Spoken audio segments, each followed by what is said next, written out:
It's hard, so I actually haven't seen.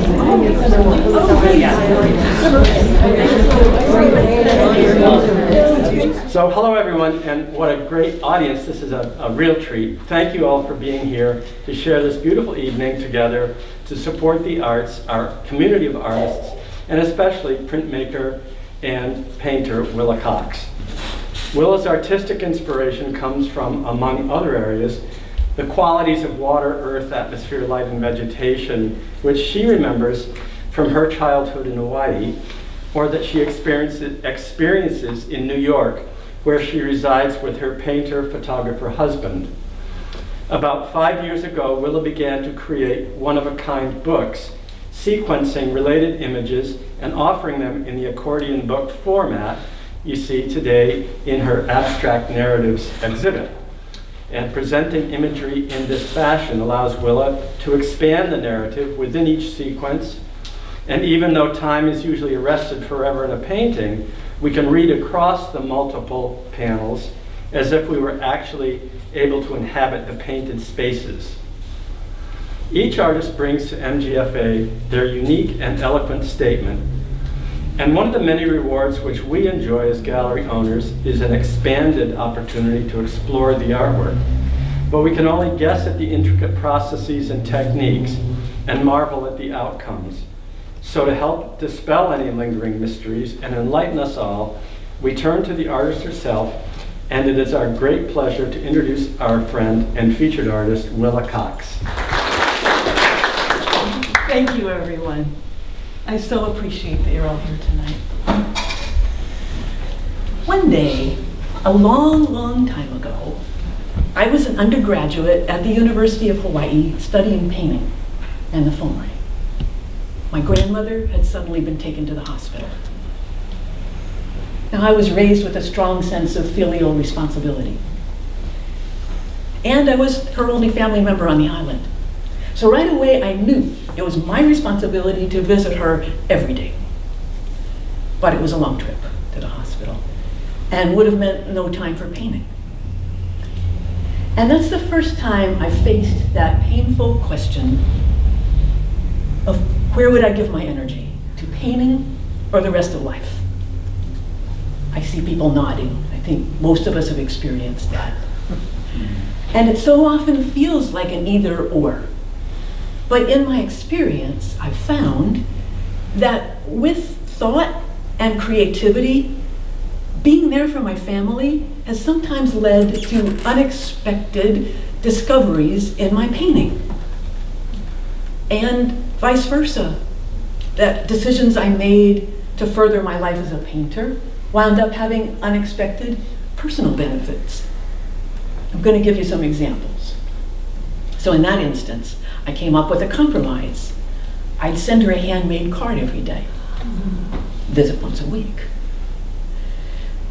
Her hospital stay turned into a nursing home stay that went on for like 3 months, so I needed a lot of cards. And so I decided to make them quickly. I would randomly cut up one of my less successful paintings on paper into rectangles that would fit on pieces of folded paper. And I expected, some interesting color splotches that would work for a greeting card. But to my surprise, delight, but also considerable dismay, I found some of those randomly created compositions more interesting and more successful than anything I'd done on purpose. That was rough. And that idea of random creation versus deliberate creation came to mind when I read the first paragraph of Jed Pearl's recent book, Authority and Freedom. He writes, "Authority and freedom are the lifeblood of the arts. Whether reading a novel, looking at a painting, or listening to music, we are feeling the push and pull of these two forces as they shape the creator's work. Authority is the ordering impulse. Freedom is the love of experiment and play. They coexist. They compete. What I discovered when I saw how much I liked those random compositions was the importance of freedom, play, and experiment in my work. And I've cut up quite successfully several paintings since then. And I've embraced processes that include experiment and play. And my grandmother, she loved those cards. She recuperated. She crocheted an afghan in the colors of her favorite one. And when she died, she didn't leave a lot, but we found those cards, carefully bundled and saved. And those cards came to mind when I started working on these 14-panel works. When I realized these individual panels are just about the same size as those images for those cards. And it's the first time I've done anything on this small a size since then. It was a very long time ago. But before I tell you more about how I make my work, I'd like to tell you about a few other decisions that I made to create and sustain my life as a painter, and how those decisions worked out.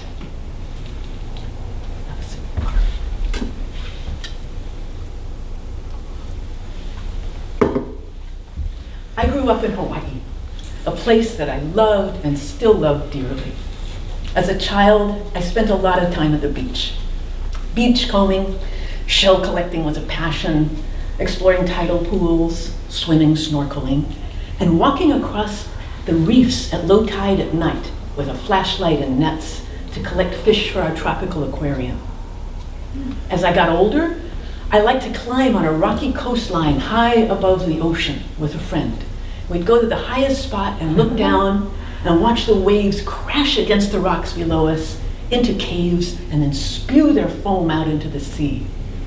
I also loved the mountains, hiking often to waterfalls, mudsliding on tea leaves down wet hillsides, and swimming in clear mountain pools. I loved so much about Hawaii: the culture, the music, the food, the legends, the landscape, and most of all, my friends. But when I went to graduate school and started studying contemporary art and the art of the past in greater depth, I longed to see more of it than I could see in Honolulu. I dreamt about living near the museums and galleries of New York City. But that seemed like an impossible dream and a very scary place. Until I visited, fell in love with the city, and moved. And when I first arrived, and people learned I was from Hawaii, they'd often say, "Oh, you left Hawaii for this." Or they'd say, "Are you experiencing culture shock?" I really liked New York culture, right from the get-go, as we say. But I was experiencing what I call nature shock, which felt like a very painful loss of nature. And so I started painting nature, which was really funny, because all those years surrounded by glorious inspiration, I never painted it in Hawaii. I was motivated by my need for it, and eventually by my delight in the new forms of nature I was experiencing in New York, especially with the change of seasons. And ultimately, my work also came to be about my memories of Hawaii, not of particular places or landscapes, but of aspects: the mountains, waterfalls, vegetation, rock, volcanic explosion, the ocean, and the sky. And sometimes in these 14-panel pieces, all of that's in one piece.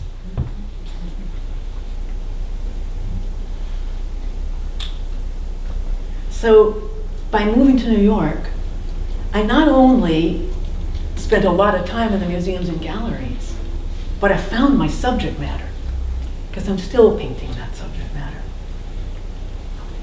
And I found my husband, Jeffrey Salvin. And that is my best example of an unexpected personal positive impact based on something I did through my painting. On our first date, our conversation followed the general outlines of this talk. Our bios, do on a first date, what we were painting, how excited we were about it, and that burning question for people starting their careers. How in the world do you make a living in New York City and have time and energy for your creative work? And this is what we came up with. Soon after we met, Jeffrey got a job at the Frick Art Reference Library as a cataloger. And I got an entry-level position at the Metropolitan Museum of Art. And these institutions, they gave us our education and continuing inspiration, a new way to contribute to the arts, and generous amounts of time off, most of which we spent making our work. We rented a 2-bedroom house in Astoria, Queens. And soon, the living room became subdivided into Jeffrey's photo studio and my print room. The larger of the 2 bedrooms became my painting studio, and the basement became Jeffrey's painting studio and workshop. Fortunately, we have an eat-in kitchen.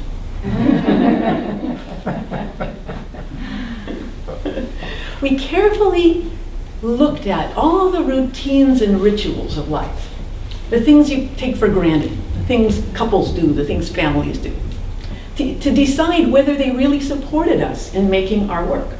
And we found many of them didn't, like planning to eat all our meals together and celebrating all the holidays, which get in the way of a lot of studio time and don't have to. And so we made adjustments. And to me, that shaping of our lives, which is ongoing, is a creative act in itself. We learned how important it is to spend some time every day on our creative work, even if it's just a little time, because those little bits of time accrete. And while you're not working, your mind's processing what you've done. And that fresh look the next morning always tells you something new. And as we got older, it became more important to give our best energy to our work. My best energy is in the morning. So for my last 15 years at the Met, I woke up every morning at 4:30 so that I could paint before I went into the museum. And around that time, Jeffrey was having a lot of success in the gallery world. And I was enjoying my painting and my job at the museum.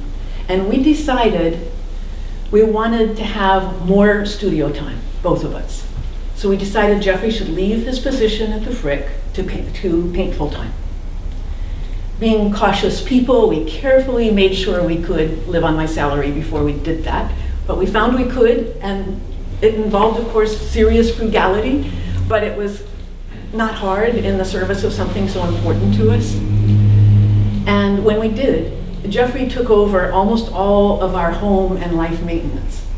And we were both surprised at how much more time and energy I had for my work, even while holding what had become a very responsible position at the Met.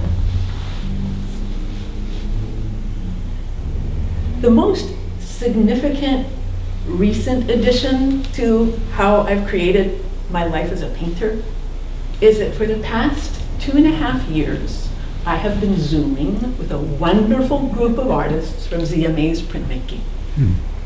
And they have contributed to many of these 14-panel pieces, which I've done in that time period, by their very insightful comments to works in progress, and by tools and techniques I've learned from them.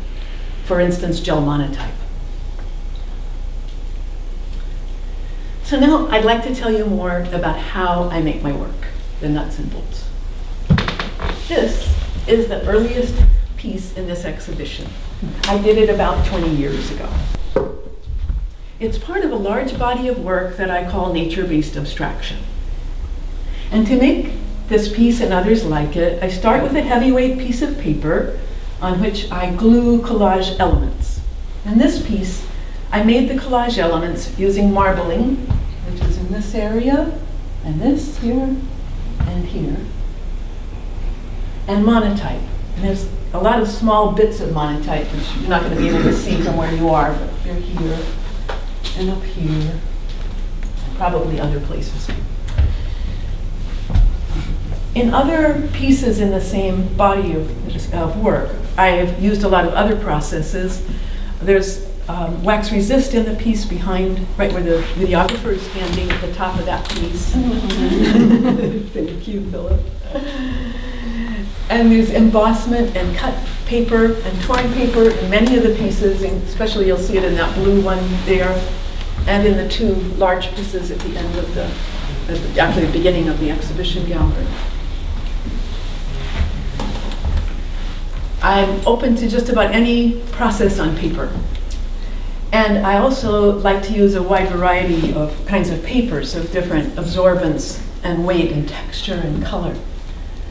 And that rich variety of materials and processes and papers, to my eye, evokes the richness of nature. And there's a seamlessness to nature that I also want to evoke.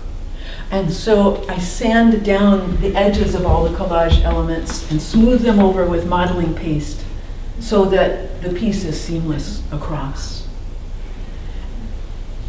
When I begin to paint on the piece and I use an acrylic gouache, I find and create relationships, and gradually a composition emerges.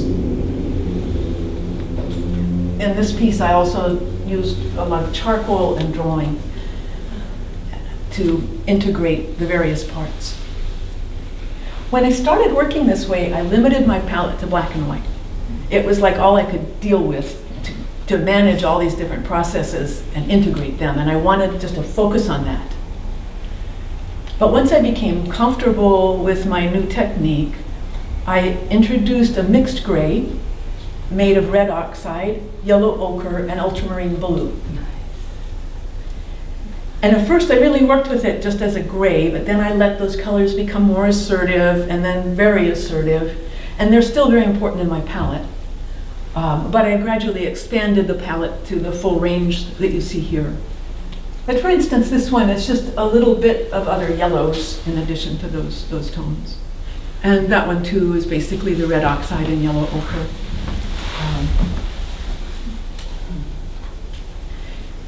Before any piece is finished, or before I consider it finished, I invite Jeffrey into my studio. We've come to know each other's work very well over the years, and I trust his eye, and sometimes I feel like he understands it better than I do.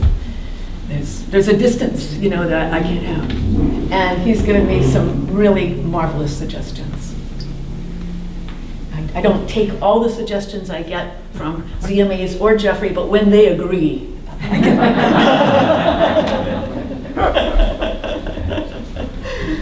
Yeah. So after I'd been working for a while on this scale, 30 by 22, I had a lot of work. I did several years I worked in this way. I had a lot of work. And as you might imagine, some pieces were more successful than others. And so remembering the lesson of my grandmother's cards, I decided to cut the less successful ones into quarters and start over using them as the starting material for 15 by 11 inch pieces, which are those pieces there. And I developed them in the same way that I developed these. And the new thing with those, that's the smallest size I'd worked on for a very long time. And I really loved the intimacy of being able to hold them in my hands while I was thinking about them. And I wanted a viewer to have that experience of my work, to be able to hold it with no glazing. And so I decided to present my work in books. And I chose the accordion format because the pages lie completely flat, and the books can open out like a folding screen. And I've loved Japanese folding screens for years. And the book in the entryway below my name is my first book. I made the pieces in that book as standalone pieces, but I found that group of 8 related to each other as a sequence, and since it was going to open out like a folding screen, they had to. And that was a big discovery. I loved sequencing. And so I worked in that manner for some time with other books. And at that time, Petey gave me a great idea. She said, have you ever thought of working smaller? And that idea really appealed to me. And so I cut up some of my monotype sketches into equally sized rectangles, which are the size of these pieces. And I laid them out and just trying to think about the best number of panels. And 14 just looked right to me. Completely intuitive decision. But when I expanded the number from 8 to 14, suddenly I had room enough to create a real narrative with a beginning, a middle, and an end, and development. Whether it's from black and white, as in that piece over there, to color and back, or different kinds of terrain in this piece, or different perspectives, looking from above, looking from inside, looking down. And sometimes the same area can shift from appearing to be a mountain to appearing to be water, and different people have different interpretations, and I really like that and want that. And that's why I've called them abstract narratives. I begin this work usually with a single panel that speaks to me and seems to lead somewhere that I think I'd like to go. I have so many of these panels now. I made them pretty much the way I made my grandmother's cards. They're mostly cut up monotypes. Those first 3 black and white ones are from a series of representational monotypes that I made.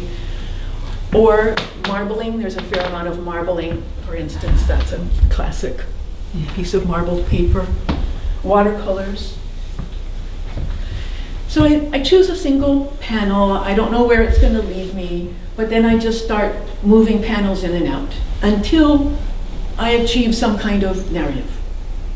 And then I build on it, and I take a fair amount of time on each sequence, and I move panels in and out a lot, sometimes rotate them, and I paint over them to strengthen the flow, strengthen the narrative I see. And I want there to be a flow, but I also want there to be the pleasure of the occasional surprise. And that brings me back to the Jed Pearl quote that I read at the beginning of my talk. I find order in making this work in the consistent number of evenly spaced panels with a progression running through them. And I find the opportunity for experiment and play in the way I make the panels, in the surprising developments in the progression, and in the sometimes bracing transitions between them. And when I started out this work, I thought they'd all be books, like that one there, and the one in the entry. But one day, Jeffrey and I were looking at them, and I always spread them out as a sequence while I was making them to see how they were. And he said, I think you should frame some of these. And that immediately made sense for the same reason that I made the books. I wanted the viewer to have the experience we were having. And so I decided to frame the more panoramic sequences that seem best taken in all at once, and to bind into books the more intimate sequences that seem to me best experienced either page by page or in the accordion format. And it is incredibly satisfying for me to see this work together in this beautiful space. And I thank Petey and Jim for that and for so many things. and most of all, for your belief in my work, which means the world to me. And I thank all of you for your interest in my work and for what I've had to say.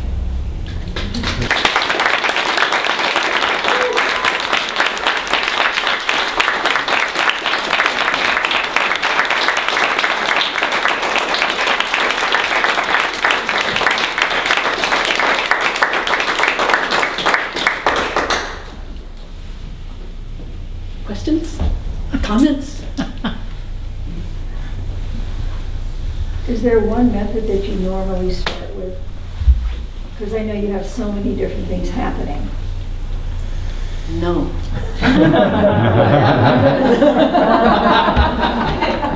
As my mother used to say in words of one syllable. No, it's kind of chance. I tend to have a lot going all the time. And the paper that you're using for these, is it the same, is it handmade paper or? Great question. No, this is handmade paper, as you probably guessed from the irregular shape of it. No, these are generally not handmade. They are generally a lighter weight than these. And the papers, I love Reeves BFK. I think most of my monotypes are on Reeves BFK. And the UPO paper, I get some really interesting effects on that. That piece actually is classic, what I can do with UPO.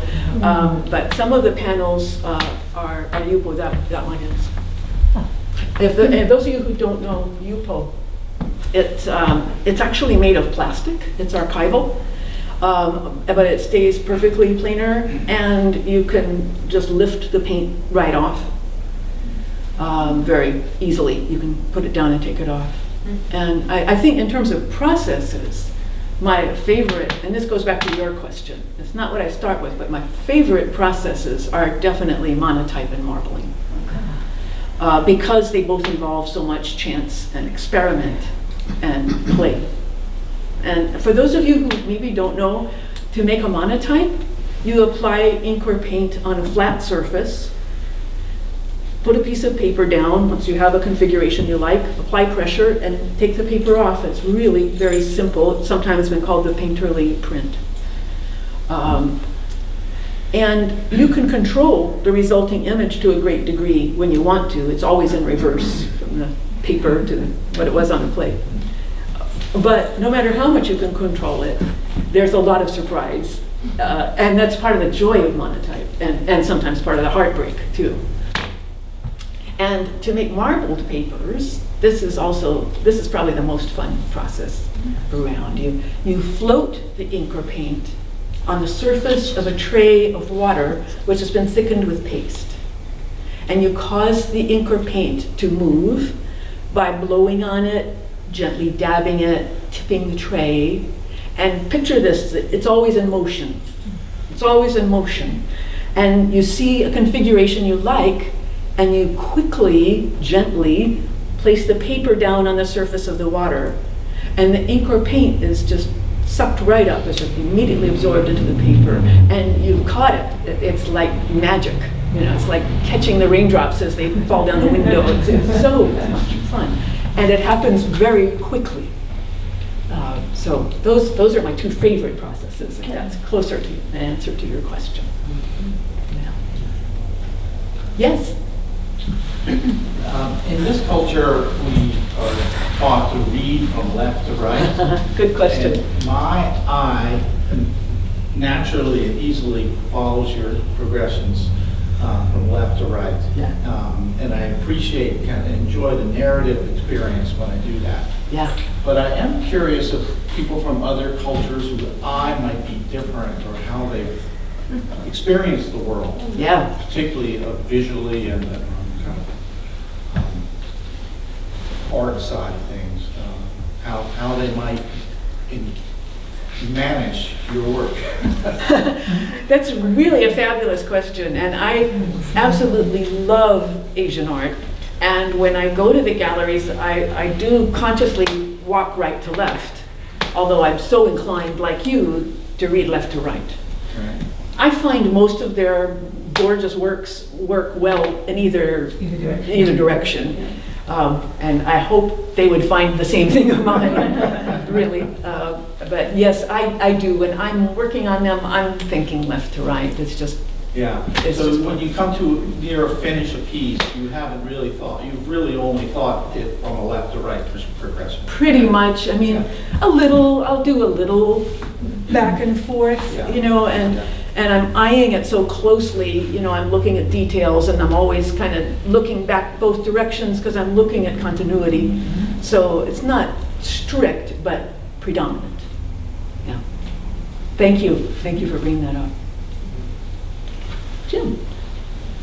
Do you have an example in this series of the water-based monotype technique?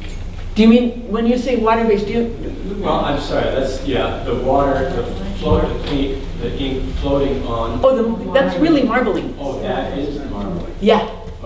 I think of that as marbling. Yeah.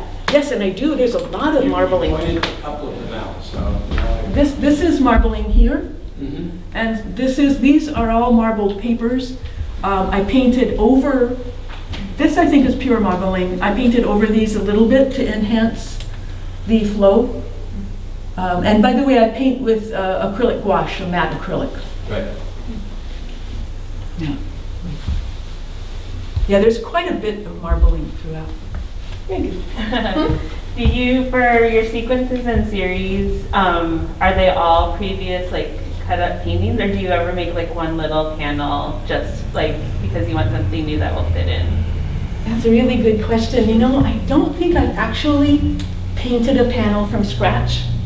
But what I do is sometimes, like I often will have like a group of 4 that are working great and then a gap and a group of 5, and then how am I going to get from this group to that group? That comes up almost every time. And if I don't have something that I can plug in there and often paint over, then sometimes I'll take those 2 end panels that I'm trying to make a transition, and I'll hold them over monotypes or marble papers. And I'll just sort of move them around, so it's not just a random cut then. I'll move them around until I find something that's going to make that transition.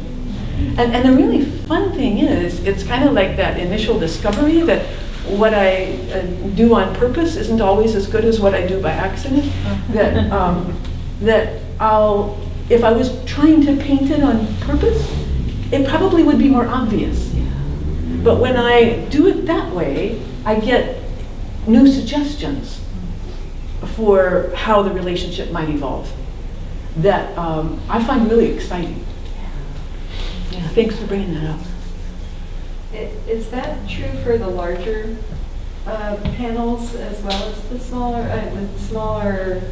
It sounds like you just described, and is that true for the larger ones that they're taken from something that was even larger than that? It's true of the 15 by 11s Uh-huh. that I cut up pieces that were this size that turned into those. But then they would start out, and then I might turn them over and add a lot more to them. These start out with a blank sheet of paper. Yeah, I was wondering about the book. The book, those are 15 by 11s. So they started out as quarters of pieces like this. Uh-huh. And then these it's much heavier paper, and there's a lot of buildup. There's a lot of collage elements in these. You know, where I describe the process sometimes after I've painted, then I still add more collage elements and go back over to the beginning and keep moving along that way. So the 15 by 11s follow this, but these don't. I think that you had a question. I wonder, as I don't paint, I work with words, but I wonder how you feel that you're finished, or do you know that you're finished, or do the two mesh, or do you just say, oh, the hell with it? That's I'm often tempted to say that. but Jeffrey wouldn't let me. let myself either, you know. I struggle, you know. It's funny, I mean, some pieces come together quickly, but most of them I really struggle with, and my ZMA's colleagues can tell you that. Week after week, I say, it's kind of like a serial show. I'll say, this is where we left this sequence last week. This is where it is now. And how do I know it's finished? It's just this, a lot of it is the continuity factor, you know, and the cohesiveness factor. I have a piece at home now that I'm working on, which we all talked about just on Wednesday. And it was clear that it's not quite cohesive, you know, in terms of palette. You know, that it's that thing of where you want the pleasure of surprise, but you don't. But it has to be just the right amount. It can't be too much. So there is that sense of cohesion, that sense of taking it somewhere that you didn't expect to go. I think I struggle most with the beginnings and the ends and the transition points. And quite often, that's what has to change in some way. And sometimes my favorite piece that I start with is the problem at the end, and I have to take it out. And I bet that happens with words too. You know, you have this gorgeous phrase, but it doesn't fit, you know, and that can happen. And it's heartbreaking, but at least with these, I can then say, well, I still have it, and I'll try again with another sequence. Yeah. Thank you. Yeah, another comment, a question from a words person. So the last 3 or 4 years, I've sort of fancied myself as a writer, and I've been working and doing some research and writing up some segments, so like 500 to 2,000 words. And now I'm at the point where I'm putting together chapters. I'm sort of trying to figure out the same thing in a way. You know, what's the sequence that makes sense? What is a narrative? You know, Definitely. You know, they all relate, but you know, how would they best sequence to tell the story? So. Definitely. I often think that when I'm reading, I'll think, wow, this relates to what I'm doing in my painting. You know, with how lines move into each other, how thoughts move into each other. There's so many, and also I think about it listening to music. Yeah. Like the Jed Pro quote, you know, it's all the, you know, we're all kind of dealing with this balance between order and freedom, you know. It comes up so much in every art form. Yeah. Yes, Katie. I'm curious because your imagery certainly does have a lot of relation to your early life in Hawaii. How has your urban life affected your aesthetic? Well, you know, it's funny, those 3 panels are my urban life. That's about all you get of my urban life in this work. But I did do a series of, I've done a lot of different series of monotypes. And I did one of clouds. And when I did clouds in my neighborhood, I got a lot of telephone poles, and street lights, and buildings, and they're part of the series. I also did in Holland, and there weren't so many. So, but I think that's the only way my urban life has, unless my love of black and white, maybe. Well, what about the ones you did with your backyard, the shadows of your trees on the fence? Just gonna ask that. Thank you. Thank you, Mary. I appreciate you remembering that, bringing those up in this context. You're absolutely right. One of my series of monotypes was of peach tree shadows. And we're in our house in Astoria. We're so lucky to have a garden. And our neighbor put up a white fence between his house and ours. And our peach trees cast these fabulous shadows on his fence. And I worked on that as a subject for, 2 or 3 years probably. So that was very much an urban subject. And I do look a lot at look at shadows generally everywhere I go. And I'm always looking, I spend a lot of time in Central Park I mean, that's part of my urban life. And when I first moved to the city for years, I painted the ponds and reeds in Central Park. And those, I did a series of trees, and they're pretty much Central Park trees. So Central Park figures very highly in my subject matter. Absolutely. Do you pull imagery from your entire career for these works? I really do. And sometimes, as I said, like in a single piece, there's imagery from different places and times. I must say Hawaii figures strongly.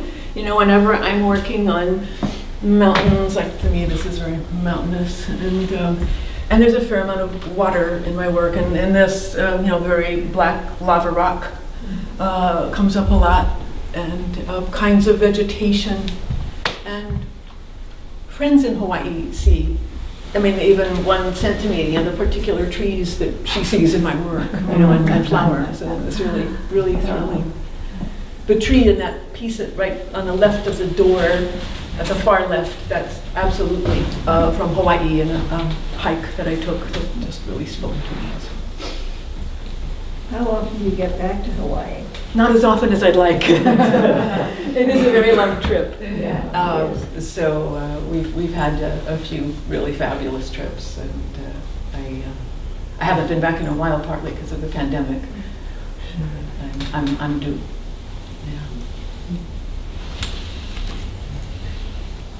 I know we've probably discussed this before, but I would love to hear how you talk about it now. How did you arrive at the 3x5 size for all of the 14 panels? It was when you said, have you ever worked smaller? Yeah. I thought of this specific sketch, which was the Peachtree Shadows, before I made the pieces that Mary saw were fairly large, like that, something like that. And you'll see the one outside. But before I did the large pieces, I did a lot of sketches of the shadows. And they were very loose, and I thought I could cut those up. And that, and that's what I started with. I think I even mentioned to you, I think I could do something with my Peachtree Shadow sketches. Right, but I'm just wondering, how did you arrive at this size? They happen to be. They're very gem-like. They're like bracelets on a wall. They have those Peachtree Shadow sketches happen to be exactly twice the height of these. So what I did was I just sliced them in half, and that was the height. Yep. And then I sort of liked that proportion. That was how I came up with the width. Got it. Thanks. So Willa, you mentioned working for the Metropolitan, and now you retired, Yes. which I didn't hear you mention. Yes. How has that affected your work and working time? Well, I have so much more time to work, and so much more bandwidth to work. It's, that's the main thing. I mean, I loved my job. I think I had one of the best jobs in the museum, and many people agreed. I managed an art storeroom where all the work arrived at the building. So you saw everything. I saw everything, coming in. And so it would all come in, get unpacked and checked, and conservators would come look at it and go upstairs, and then the same thing on the way out. And it was marvelous to see. I mean, that's the education. And also the people who came through were also knowledgeable. And so there were so many great conversations. So it was just wonderful and contributed so much to my development. But I always dreamed of being a full-time artist, and now I am. Is there a particular style or period, or, I mean, it's always horrible to say, who are your favorite artists? Oh, that's okay. That's a horrible question. No, I like it. But now just knowing that, I didn't realize that was what you were doing there. So now that you were literally the gatekeeper. Yeah. So how did some of that bake into your work? Oh yeah, that's a really great question. I'll tell you my favorite artists to start with are Joan Mitchell and Richard Diebenkorn. And I think they both have a lot of freedom and play in and order in their work. I think Diebenkorn's order is more obvious, but I think Joan Mitchell has tremendous order, and that's part of what I love about the work, is the order amidst the wildness of her brushwork. And the way that the work, what I saw played into my work is really significant. I think working at the Met, although in Hawaii you see a lot of great Asian art in my friends' homes and in the museums, I saw more at the Met. And I was so drawn to it. I always have been. And that is like the greatest inspiration to me, is the brush painting, both color and black and white.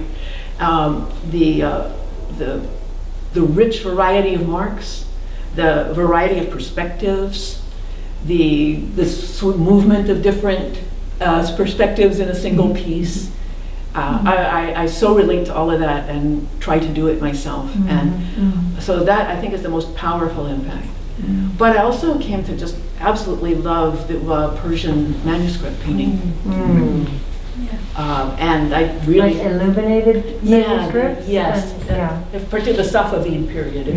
I adore the color, and again, the abstraction of them. You know, the tilting of planes and perspectives, and the so many references to nature and vegetation. And they really, did they invent marbling? I'm not sure, but they definitely used marbling to tremendous effect. So that huge impact. Those are the two galleries that I would go to most often and talk to the curators and art handlers and everybody that I could about that work.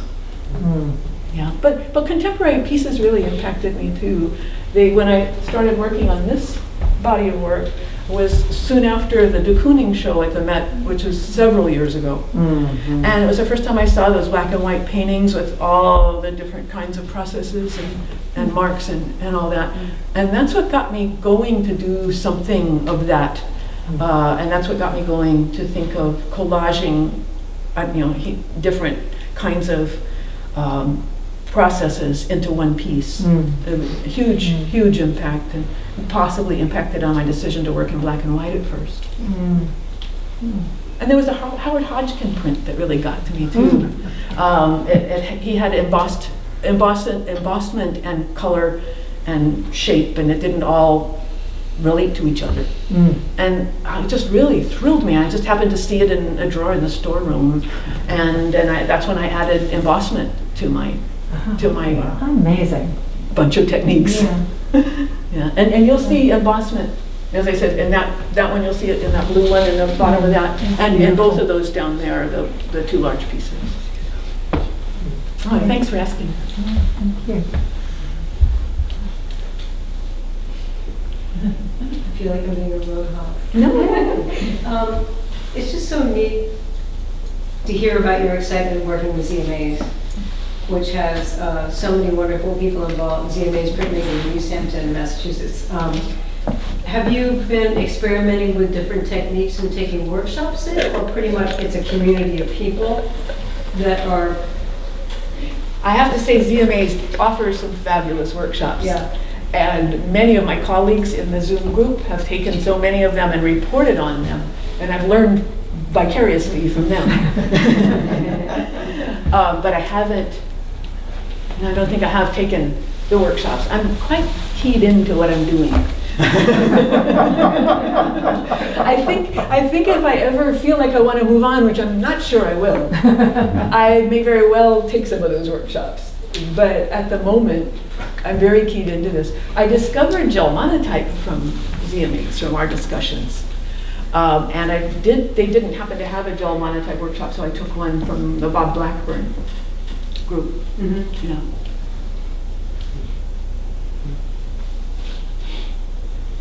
I'm going to ask one more question. Please, where are you going from here? I'm going to keep making these. I have 2 of them on my wall at home now. I have a lot more ideas. I feel like I keep having new things to say.